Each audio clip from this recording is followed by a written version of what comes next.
তোমার দিকে একটু জানালাম। যদি ভালো লেগে থাকে পরের ভিডিও আবার বানাবো। মা ও বাবার ভালোবাসা ও আশীর্বাদ মাথায় নিয়ে বুক ভরা চোখে জল নিয়ে শুরু করলাম আমার জীবনের কাহিনী। মায়ের বাড়িতে ছিলাম আমি, হাসি খুশি ভালোই কেটে গেল কয়েকটা দিন। একদিন রাতে খাওয়া দাওয়া করলাম সবাই মিলে। তারপরে জানো বন্ধুরা কি হলো? তারপর চলে এলাম ওপর ঘরে। ফোনটা পড়ে আছে বিছানার ওই সাইডে। আমি খুশি মন নিয়ে শুয়ে পড়লাম। অনেকক্ষণ ধরে শুয়ে আছি, ঘুম ধরেনি চোখে। ঠিক করলাম ফোনটা নিয়ে হাতে। তারপর ফেসবুক দেখছিলাম, কয়েকটা ছবি দেখলাম।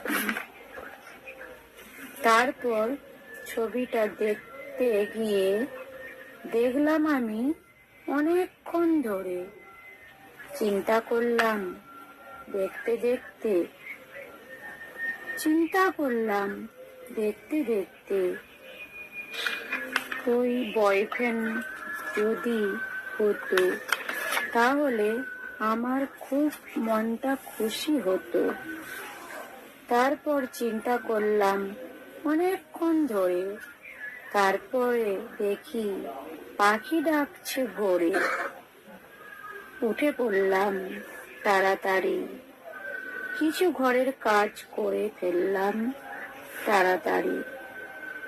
কিন্তু মনটা পড়ে আছে ওই ছবির দিকে।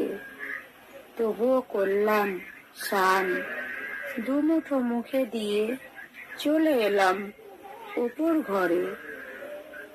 আবার আমি ফোনটা হাতে নিয়ে দেখলাম তাড়াতাড়ি সেই ছেলেটা আছে অনলাইনে।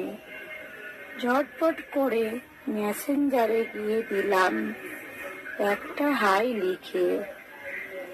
তারপর বুকটা ভয় ভয় করে,